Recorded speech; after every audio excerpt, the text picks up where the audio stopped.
Bismillahirrahmanirrahim. Assalamualaikum warahmatullahi wabarakatuh.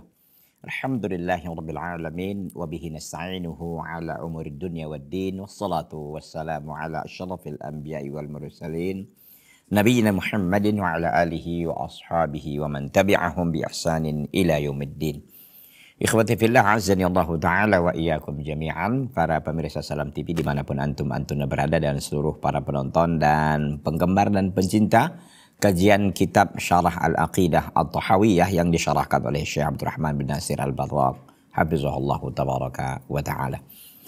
Bapak dan Ibu, ikhwan dan akhwat, dan seluruh para pemirsa dan penonton Salam TV dimanapun antum berada, kini saatnya kita akan melanjutkan kajian kita. Di pertemuan kita ini akan kita membahas satu tema yang sangat luar biasa, dan sekira tema ini betul-betul betul-betul sangat urgent ya, sangat urgen sekali, karena memang ini terkait dengan prinsip-prinsip keimanan bagi seorang mukmin, seorang muslim, seorang yang mengaku dirinya beriman kepada Allah dan Rasulnya Muhammad sallallahu alaihi wasallam. Bapak dan Ibu, ikhwan dan akhwat rahimani Allah taala wa iyyakum jami'an. Tema kita pada pertemuan kita kali ini adalah wujubul imani bil malaikati wal anbiya'i wal kutub. Wajib beriman kepada malaikat-malaikat dan para nabi dan kitab-kitab. Namun sebagaimana kebiasaan baik kita akan senantiasa untuk memurajaahi atau mengulangi terkait dengan apa yang sudah kita bahas pada pertemuan yang sebelumnya. Pertemuan sebelumnya itu adalah satu tema yang sangat luar biasa, yaitu isbatul sifatil khullah wa taklim lillahi ta'ala.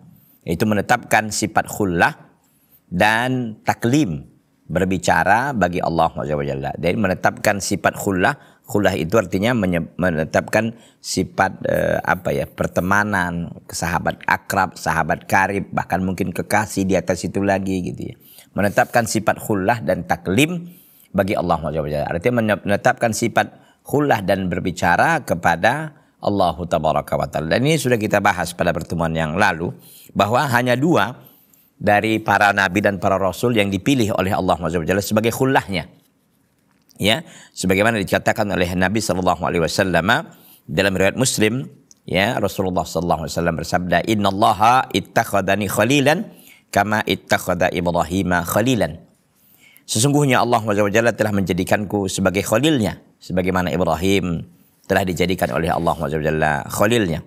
Khalil itu artinya sebagaimana kita sampaikan adalah a'la maratib, ya, a'la darajat al-mahabbah, yaitu tingkatan yang paling tertinggi dalam cinta gitu. Jadi kalau teman biasa aja berarti kan nggak terlalu tinggi cintanya. Sahabat akrab, ya, sahabat karib, ya, bestie mungkin kalau kita sekarang ini dengan bahasanya begitu ya.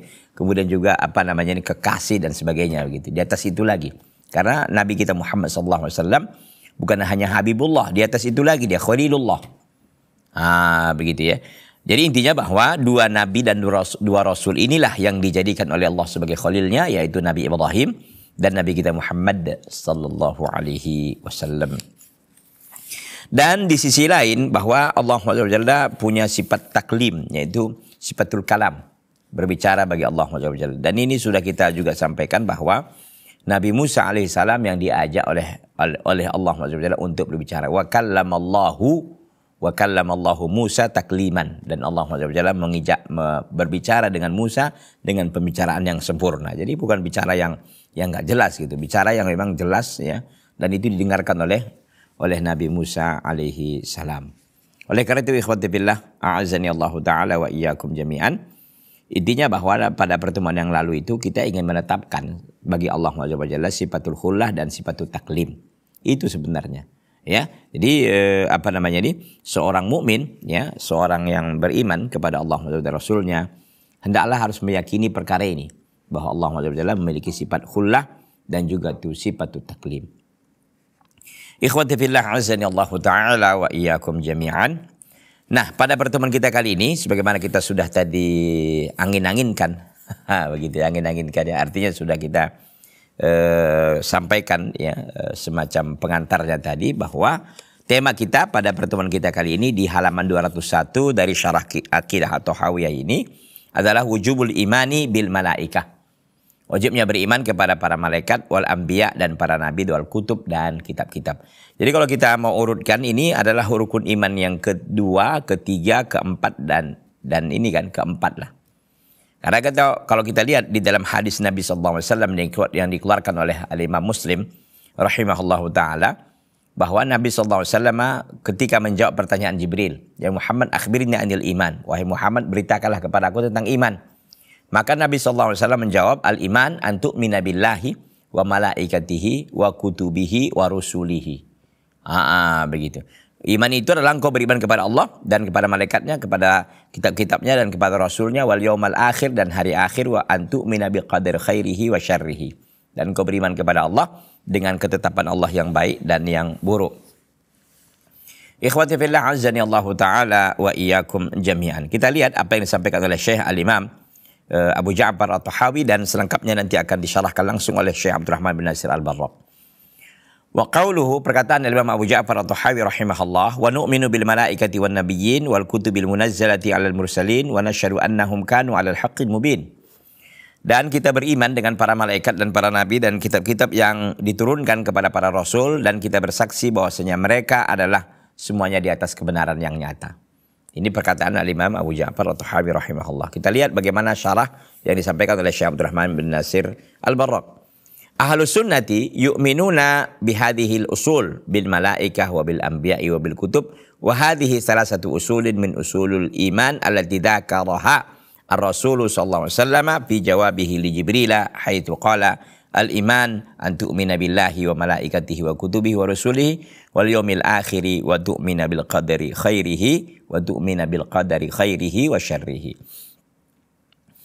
Ahlussunnah wal jamaah itu beriman bihadil usul, dengan pokok-pokok ini, dengan pokok-pokok keimanan. Maka rukun iman yang 6 itu disebut oleh para ulama dengan usulul iman as-sittah, yaitu pokok-pokok keimanan yang 6 atau prinsip-prinsip keimanan Ahlussunnah wal jamaah, ya. Yang pertama adalah bil malaikah, beriman dengan malaikat, ya. Kemudian bil anbiya, dan juga dengan para nabi, wabil kutub, dan kitab-kitab. Wa hadhihi salah satu usulin min usulul iman allati dzakaraha ar-rasul sallallahu alaihi wasallam. Ini adalah 3 prinsip, ya, dari prinsip-prinsip keimanan yang disebutkan oleh Nabi sallallahu alaihi wasallam dalam jawaban beliau sallallahu alaihi wasallam kepada Jibril alaihi salam. Artinya jawaban iman kepada kepada para nabi, kepada malaikat, kepada para nabi dan kitab, itu sebenarnya jawaban Nabi ketika Jibril bertanya kepada Nabi sallallahu alaihi wasallam, dan itu terekam dalam hadis yang dikeluarkan oleh Imam Muslim rahimahullahu taala, haitsu qala, ketika itu Jibril bertanya kepada Nabi, ya Muhammad akhbirni anil iman. Maka Nabi kita Muhammad sallallahu alaihi wasallam mengatakan, al iman an tu'mina billah wa malaikatihi. Iman itu engkau beriman kepada Allah dan para malaikatnya, wa kutubihi, dan kitab-kitabnya, wa rusulihi, dan rasul-rasulnya, wal yaumil akhiri, dan juga hari akhir. Wa tu'minal bil qadari khairihi wa syarrihi, dan engkau beriman kepada ketetapan Allah yang baik dan yang buruk. Nah, wal imanu bi usulil iman yakunu ala wajhaini. Beriman kepada usul iman, beriman kepada prinsip-prinsip keimanan itu katanya ada 2 sisi, ada 2 wajhaini, ada 2 bentuk. Apa 2 bentuk itu? Yang pertama mujmal, yang kedua mufassal. Jadi ada yang global sifatnya dan ada yang terperinci. Jadi beriman kepada usul iman itu ada yang sifatnya global dan ada yang terperinci. Bagaimana yang terperinci, bagaimana yang global, ini dia. Mujmal, fa'amal imanu bihadil usul ijmalan. Adapun beriman dengan pokok-pokok keimanan atau prinsip-prinsip keimanan, ya, itu secara ijmal, secara global. Fa fardhu ain, itu fardhu ain ala kulli mukallafin, di atas semua mukallaf. Artinya secara umum, ya, semua orang wajib, dan kewajibannya sifatnya ain, pribadi. Artinya nggak bisa diklaim oleh orang lain. Kalau misalkan, ya, sebagian masyarakat udah belajar, kita udah nggak usah belajar lagi deh. Kenapa? Karena orang itu udah belajar. Nggak bisa, karena sifatnya fardhu ain, jadi sifatnya individu. Masing-masing harus mengetahui, masing-masing harus bisa. Ini bukan fardu kifayah. Kalau fardu kifayah oke, sebagian orang udah melakukannya, yang lain ya udah gugur dosa-dosanya gitu kan. Kalau ini ya semua masing-masing. Maka dikatakan beriman kepada usul iman, pokok-pokok keimanan yang 6 perkara itu, yang di sini kan cuma disebut 3, ya. Maka sifatnya fardhu ain ala kulli mukallaf, di atas semua orang mukallaf. Fa'ala kulli mukallafin an yu'mina billahi wa malaikatihi wa kutubihi wa rusulihi wal yawmil akhiri wa yu'mina bil qadar. Maka setiap orang mukallaf ya, hendaklah dia beriman kepada Allah dan kepada para malaikatnya dan kitab-kitabnya dan rasulnya dan hari akhir, dan juga dia beriman kepada qadarnya. Jadi ini dia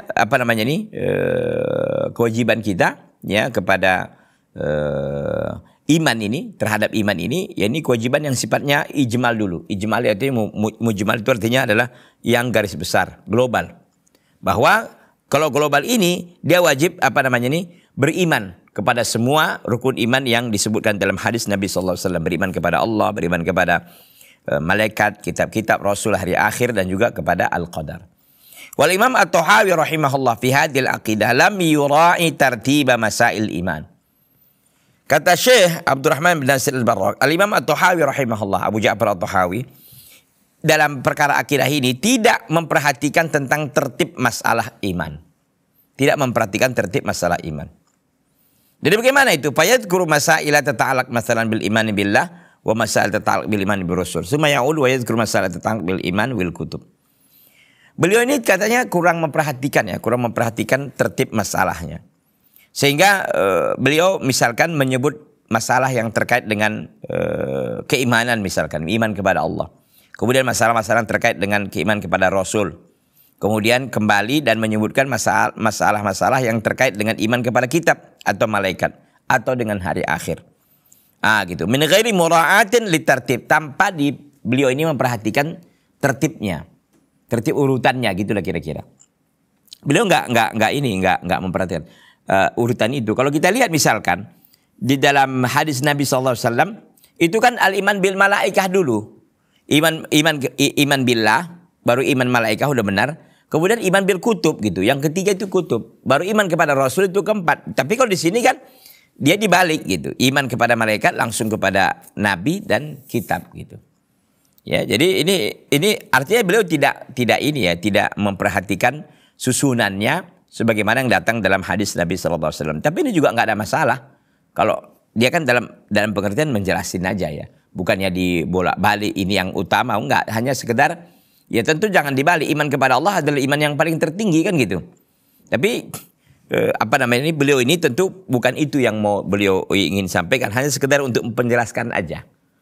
Ya, jadi meskipun beliau tidak memperhatikan susunannya, tapi tidak akan mengurangi esensinya. Saya kira itu dulu ya, nanti kita lanjutkan setelah satu ini. Jangan kemana-mana, tetap di Salam TV, sahabat keluarga muslim.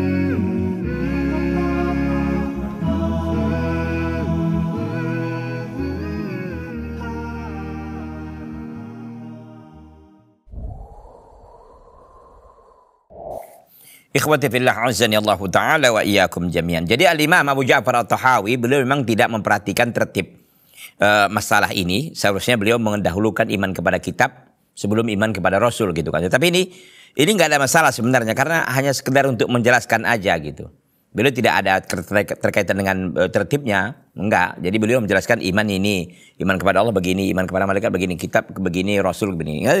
Jadi ini masalah ini tidak menjadi soal, gitulah kira-kira. Taib. Walihada qala syarih Ibnu Abil Ais. Oleh karena itu pensyarah kitab Syarah Aqidah Tahawiyah, yakni Al-Imam Ibnu Abil Ais, dan dia imam ini, yakni Al-Imam Ibnu Abil Ais dianggap adalah orang yang paling terbaik dalam mensyarahkan Aqidah Tahawiyah. Ya, Al-Imam Ibnu Abil Ais dari kalangan Hanafi, ya. Al-Imam Ibnu Abil Ais Al-Hanafi, begitu. Asy-Syaikh rahimahullah beliau mengatakan, Asy-Syaikh rahimahullah maksudnya Al-Imam At-Tahawi, lam yajma'al kalam fi sifat fil mukhtasar fi makanin wahid. Asy-Syaikh rahimahullah maksudnya adalah Syekh Al-Imam Abu Ja'far At-Tahawi, Beliau tidak mengumpulkan pembicaraan tentang sifat bil mukhtasar secara singkat fi makanin wahid di satu tempat. Artinya beliau berserak pembahasan beliau. Kadang di sini padahal mungkin masalahnya hampir sama gitu kan. Artinya terkait dengan akidah, misalkan rukun iman. Seharusnya kan rukun iman itu ya diselesaikan dulu yang 6 perkara itu. Tapi terkadang beliau semacam zigzag gitu ya, tidak runut gitu. Tentu ada maksud di situ yang beliau inginkan. Jadi Asy-Syaikh rahimahullah, Imam Ibnu Al-Bi'is mengatakan bahwa Al-Imam Abu Ja'far At-Tahawi rahimahullah, beliau tidak mengumpulkan tentang sifat misalkan dalam satu ringkasan yang dibicarakan dalam satu tempat, enggak. Wa kadzalikal kalam fil qadar wa nahwi dzalik. Demikian juga kalam tentang al-qadar dan seumpamanya. Walam ya'tani fihi bitertibin. Beliau juga tidak memperhatikan tertib susunannya, enggak. Dan ini soal gampang aja sebenarnya, enggak ada masalah. Artinya kita sudah tahu bahwa salah satu pola beliau dalam menjelaskan itu tidak runut. Ya kan kita bisa paham gitu ya, enggak ada masalah. Walam ya'tani fihi bitertib. Beliau tidak memperhatikan susunannya. Wa ahsanu ma yurattabu alaihi kitabu usuluddin tertibu jawabin Nabi SAW di Jibril hina sa'alahu anil iman. Dan yang paling terbaik mayurattab alaihi yang disusun di atasnya adalah kitab usuluddin, ya, tertibu jawabin Nabi SAW Jibril alaihissalam hina sa'alahu anil iman gitu. Jadi ada satu kitab yang bernama kitab usuluddin tertibu jawabin Nabi SAW di Jibril hina sa'alahu anil iman begitu. Ini ada ya terkait dengan masalah ini, dan beliau di dalam kitab ini itu bagus ya, dalam wa ahsanu ma yurattab alaihi gitu ya, tentang usul iman tertibu jawabin Nabi sallallahu di Jibril hina sa'alahu anil iman. Jadi memang di dalam kitab ini beliau runut ya, sedikit lebih bagus, artinya tertib beliau di dalam kitab ini. Tapi ini soal teknis aja, saya kira nggak ada hal yang nggak ada hal yang signifikan lah, gitu kira-kira. Taib. Walakin fil haqiqati hadza tafriq indi lahu faidatun. Kata Syekh Abdurrahman bin Nasir Al-Barraq. Tetapi secara hakikatnya walakin fil haqiqati hadza tafriq, tetapi sebenarnya ya pemisahan ini indi di sisiku lahu faidatun, ada faedah. Artinya menurut Syekh Abdurrahman bin Nasir Al-Barraq, oke, Syekh Abu Ja'far At-Tahawi betul, itu benar, beliau memang tidak menertibkannya pembahasannya di dalam satu tempat untuk dikumpulkan yang masalah yang memang berdekatan semuanya atau yang sama dibahas dalam satu tema lalu diselesaikan begitu kan. Tidak. Justru beliau tadi metode beliau kan itu zigzag ya, berpindah-pindah satu ini satu itu gitu. Tapi kata Syekh Abdurrahman bin Nasir Al-Barraq, beliau mengatakan justru dengan Syekh Abu Ja'far At-Tahawi buat begini, katanya ada faedah sendiri. Ada manfaat juga. Gitu kira-kira. Apa itu? Anna silata bihadil usul mustamirratun la tanqati. Wahya anna silata, bahwa hubungan bihadil usul dengan prinsip-prinsip ini, itu mustamirrah, itu terus menerus. La tanqati, tidak terputus. Fa yatajaddad al-kalam wa yatakarrar. Maka pembicaraan itu ada yang baru lagi dan berulang. Fayahsulu bisabidzalika at-tadhkir wa dhabti. Maka dengan demikian maka sebab dengan demikianlah maka akan selalu ingat dan akan selalu diperhatikan atau didobitkan, artinya selalu diingat dan selalu diperhatikan begitu. Jadi kata beliau begini. Memang benar Syekh Abu Ja'far At-Tahawi rahimahullah itu tidak menertibkannya ya. Tapi dari satu sisi kata beliau justru ada faedahnya. Faedahnya apa? Faedahnya bahwa pembicaraan akan ada hal yang baru dan akan berulang, dan dengan itu kita akan ingat gitu. Kalau misalkan kita tentang rukun iman kita selesaikan di dalam satu masalah misalkan, dan itu kita akan nggak akan kembali lagi ke situ kan. Pasti kita berpindah ke yang lain lagi gitu. Dan selamanya kita nggak akan ke situ lagi. Tapi kalau dia dicicil, dicicil gitu ya pembahasannya. Ini di sini sekarang ini. Nanti tiba-tiba nanti ada lagi misalkan. Ini kata beliau, ini faedahnya adalah kita bisa mengingat, bisa istilah kita itu bisa murojaah lagi gitu. Karena akan kita dibawakan lagi ke situ. Coba kalau seandainya kita masalahnya dihabiskan di masalah, kan nggak akan kita datang lagi ke sini. Gitu. Nggak akan kita datang lagi. Kenapa? Karena sudah selesai, sudah kita bahas. Kalau begini caranya, dan ini salah satu metode juga gitu kan, metode dalam dunia pendidikan, bahwa memang masalah itu jangan diselesaikan dalam satu misalkanlah dalam satu pertemuan gitu, tapi baik dicicil gitu. Artinya dalam satu pertemuan barangkali bisa banyak masalah disampaikan tapi berbeda-beda, dan nanti masalah yang berdekatan atau yang sama dilanjutkan pada pertemuan berikutnya. Dan ini saya kira memang satu sisi yang positif, karena memang itu tadi orang akan ingat, oh iya ya, itu masalah yang kemarin itu lagi, gitu kira-kira. Jadi kembali ingatannya kembali lagi konsentrasinya terhadap masalah tersebut. Fa'ala sabilil misal, sebagai contoh kata beliau, masailul qadar ja'at mutafarriqatan. Masalah qadar itu datang dalam keadaan mutafarriqah, datang dalam keadaan bercerai-berai, berpisah-pisah gitu ya. Berpisah-pisah, bercerai-berai. Artinya tidak dalam satu masalah. Lakin sara min faidatihi, tapi faedahnya ada. Tajaddudul kalam fil qadar, selalu ada hal yang baru ya terkait dengan pembicaraan ya. Terkait dengan pembicaraan ada hal yang baru terkait dengan al-qadar. Jadi tajaddud kalam, ada hal yang baru ya, ada pembicaraan yang baru terkait dengan al-qadar. Selalu ada. Wa hasala fihi ta'kid wa mazidul iman wal idah. Maka dengan demikian itu terjadilah atau diperolehlah takkid, penguatan, wa mazidul iman, dan tambahan iman, wal idah, dan penjelasan. Artinya dengan kita menyicil satu masalah dan sehingga kita berulang menyampaikannya, itu katanya menambah faedahnya apa? Akan ada penguatan-penguatan, akan ada tambahan iman dan mazidul iman wal idah, tambahan iman dan penjelasan. Lakin idza jumi'al kalam fi mawdi'in wahidin fa innahu ma'atul waqti yughfal anhu.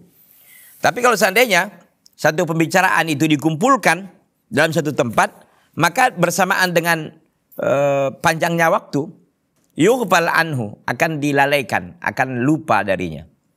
Artinya apa? Artinya bahwa kalau seandainya misalkan ada satu masalah yang memang diselesaikan dalam satu bab, sehingga nggak akan datang lagi, bab itu nggak akan berulang gitu lah kira-kira. Sehingga membuat orang lupa apa yang dulu bahasannya gitu ya. Lupa. Tapi kalau seandainya dicicil misalkan, ini sekian dulu. Tapi dihabiskan, maksudnya dalam satu dalam satu tema itu diselesaikan. Nanti ada tema lain lagi yang memang masih ada hubungannya dengan tema sebelumnya misalkan. Itu dibahas lagi dan itu berulang. Dalam satu sisi ini saya kira bagus juga sebagai sebuah metode gitu kan. Dalam pembelajaran bahwa memang masalah itu jangan dikonsentrasikan dalam satu pertemuan atau dua kali pertemuan, tapi itu dicicil. Gitu. Maka saya kira satu rahasia yang dibuat oleh para pendahulu kita dulu terkait dengan SKS gitu, sistem kredit semester itu. Jadi kira menarik itu. Kenapa? Karena memang sistem SKS itu kan akan mengulang pelajaran yang sama gitu ya, yang telah disampaikan pada pertemuan yang lalu. Maksudnya di pelajaran sama itu, tapi kan grade-nya berbeda gitu ya. Materinya sama, mata kuliahnya sama misalkan, atau mata pelajarannya sama, tapi pembahasannya yang berbeda. Tapi kan walaupun berbeda pembahasannya kan, itu sedikit banyaknya itu ada hubungan dengan pembelajaran sebelumnya. Gitu. Jadi yang ini ditekankan bahwa faedahnya bahwa kita akan semakin ingat dan termotivasi lagi untuk murajaah terkait dengan pembahasan yang sebelumnya, karena masalahnya dicicil gitu. Ini sekarang ini dulu. Kita pekan depan mungkin yang lain lagi dulu, tapi pekan berikutnya udah balik lagi. Gitu semakin orang ingat. Saya kira itu apa yang disampaikan oleh Syekh Abdurrahman bin Nasir Al-Barak, saya kira cukup masuk akal dan ini mungkin bisa dicobakan ya bagi para guru ya, dosen ya, bahwa dalam sebuah pembelajaran bisa jadi itu dilakukan hal demikian, sehingga bisa juga tidak ada kebosanan kan, juga mengusir kebosanan gitu. Karena kalau itu aja dibahas berpekan-pekan, mungkin siswa ataupun mahasiswa akan bosan. Tapi kalau ada hal yang baru-baru terus, mungkin ini salah satu motivasi mereka untuk semangat belajarnya. Fahuna qala, maka di sini dikatakan oleh Imam Ja'far At-Tahawi, wa nu'minu bil malaikati wan nabiyyin. Kita beriman dengan para malaikat dan para nabi. Wa hadza imanun mujmalun. Ini keimanan yang sepertinya sifatnya mujmal. Jadi kalau kita hanya bilang beriman kepada para malaikat dan para nabi, sifatnya mujmal, artinya global sekali masih. Hada imanun mujmal. Nu'minu bil malaikati kama dzukir. Kita beriman kepada malaikat sebagaimana yang disebutkan. Wal iman bil malaikati kama jaa fi sunnah jaa fil Quran maqrunan bil imani billahi fi salasati mawadhi'a fi qoulihi ta'ala. Beriman kepada para malaikat sebagaimana datang dalam sunnah, itu datang dalam Al-Quran maqrunan bil iman. Itu datang dalam Al-Quran diiringi dengan keimanan kepada Allah. Fi salasati mawadhi'a, di 3 tempat. Fi qoulihi ta'ala, dalam firman Allah SWT. Artinya dalam 3 firman ini Allah SWT menggandengkan ya nama Allah SWT dengan nama para malaikat. Secara umum ya, malaikatnya. Jadi tidak dikatakan Jibril ataupun apa, tapi malaikat secara umum. Jadi katakan di sini bahwa beriman kepada malaikat sebagaimana disebutkan dalam sunnah, itu disebutkan dalam Al-Quran yang diiringi makrunan bil iman billahi, yang diiringi dengan keimanan kepada Allah fi salasati mawadhi'a fi qoulihi ta'ala, dalam 3 tempat dari dalam firman Allah SWT. Kita lihat. Firman Allah SWT yang pertama dalam surah Al-Baqarah ayat 177. Allah SWT mengatakan, walakinnal birra man amana billahi wal yawmil akhiri wal malaikati wal kitabi wan nabiyyin. Tetapi yang namanya kebaikan itu adalah mereka yang beriman kepada Allah ya, dan hari akhir, dan juga malaikat-malaikat dan kitab-kitab dan para nabi. Nah, yang menjadi saksi bahasan kita apa di sini? Lihat, Allah SWT menggandengkan namanya billah wal yaumil akhir wal malaikati. Itu dia. Jadi di sini dalam surah apa ini? Tadi kan janjikan 3 ya, 3 tempat. Ini Al-Baqarah 177. Itu tempat yang pertama. Wa qala subhanahu wa ta'ala, dan Allah SWT berfirman, wa may yakfur billahi wa malaikatihi wa kutubihi wa rusulihi wal yaumil akhir faqad dhalla dhalalan ba'ida. Dan barang siapa yang kufur kepada Allah dan para malaikatnya, lihat, Allah dan malaikatnya digandengkan. Ya, barang siapa yang kufur kepada Allah dan malaikatnya dan kitab-kitabnya dan rasul-rasulnya dan hari akhir, maka dia telah sesat dengan kesesatan yang sangat jauh. Nanti kita lanjutkan setelah yang satu ini. Jangan kemana-mana, tetap di Salam TV, sahabat keluarga.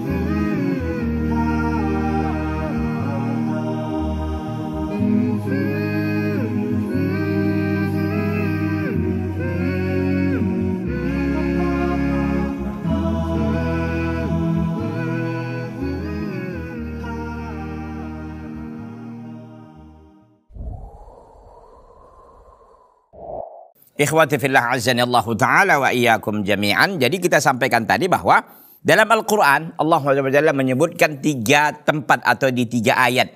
Allah SWT menyandingkan namanya dengan para malaikat. Di antaranya tadi sudah kita sebutkan dalam Al-Baqarah 177. Walakinnal birra man amana billahi wal yaumil akhiri wal malaikati wal kitabi wan nabiyyin.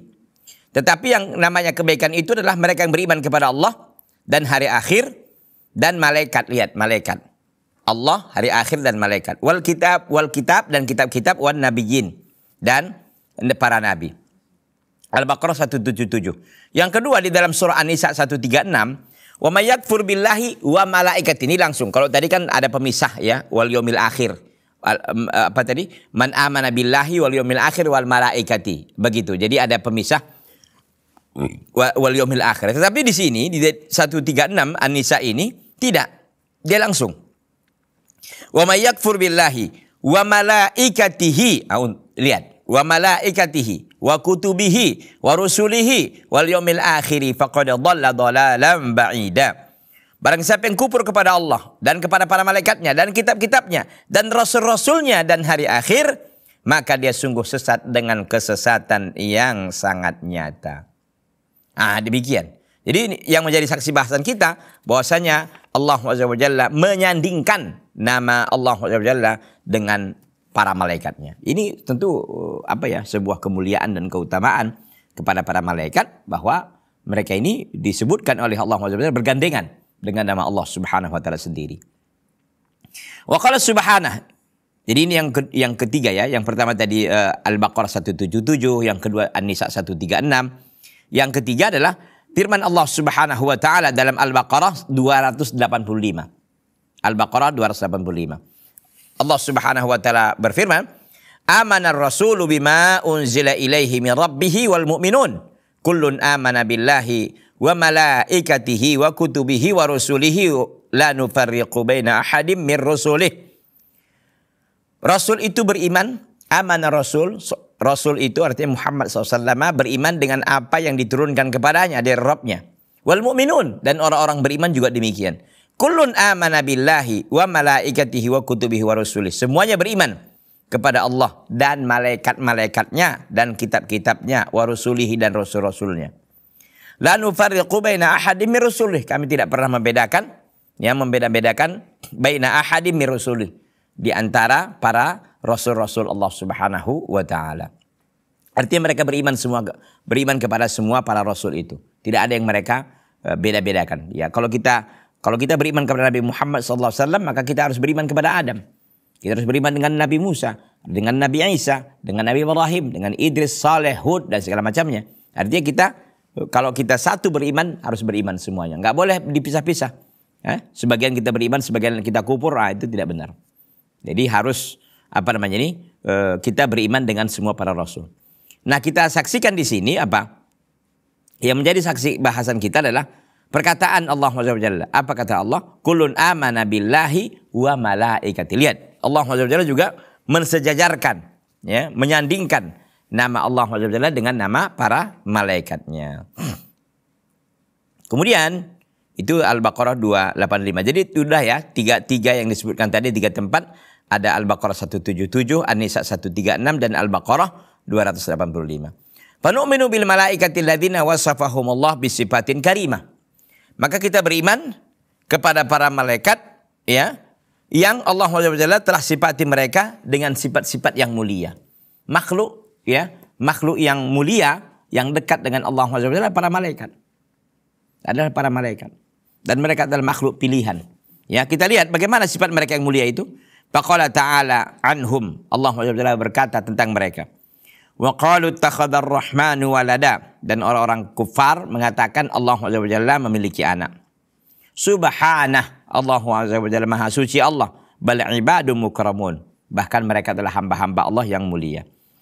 Artinya orang-orang kufar mengatakan wa qalu ittakhadallahu walada. Wa qalu ittakhadar rahmanu walada. Dan orang-orang kufar mengatakan bahwa Allah SWT menjadikan malaikat itu sebagai anaknya.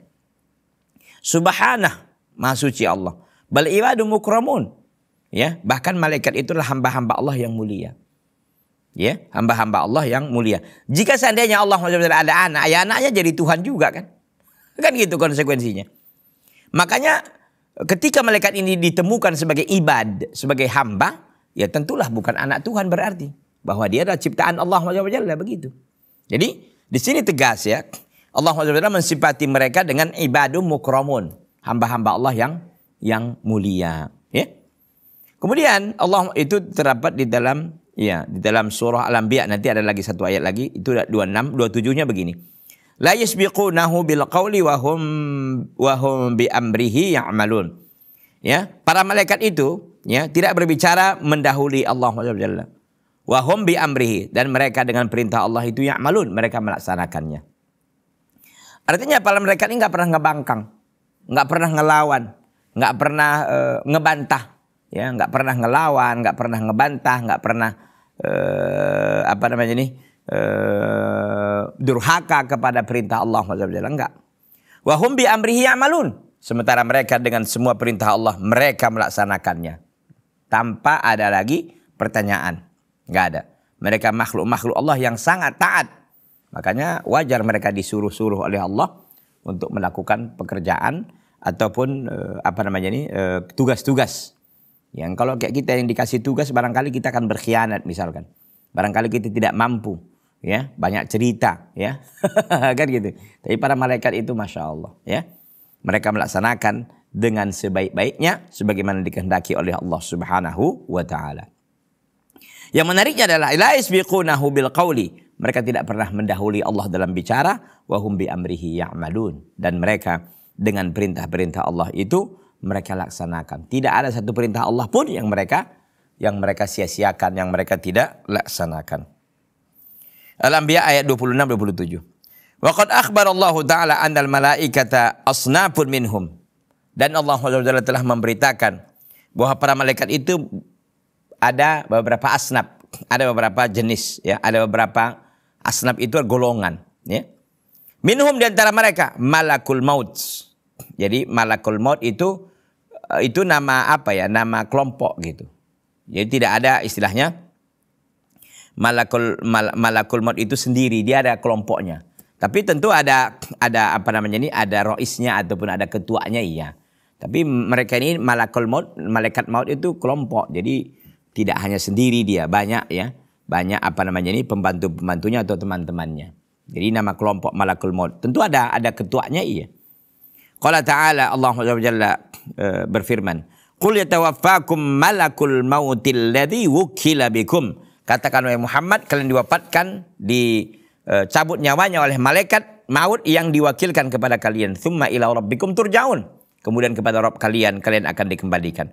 Artinya masing-masing kita ternyata ada malaikat maut yang sudah siap mengintai, yang sudah siap untuk mencabut nyawa kita gitu. Jadi ini semakin kita semakin kita sadar seharusnya membaca ayat ini dalam surah Sajadah ayat 11 ini. Ternyata malaikat sudah standby gitu. Malaikat maut itu sudah standby. Sudah standby untuk mencabut nyawa kita. Sementara kita masih berleha-leha, masih suka maksiat, masih suka berbuat dosa, kezaliman dan lain sebagainya. Padahal malaikat maut sudah standby dari dulunya gitu. Jadi ini tentu kita mengkhitab atau mengajak bicara diri kita masing-masing. Sejauh mana persiapan kita menuju akhirat? Bagaimana kehidupan kita nanti di akhirat?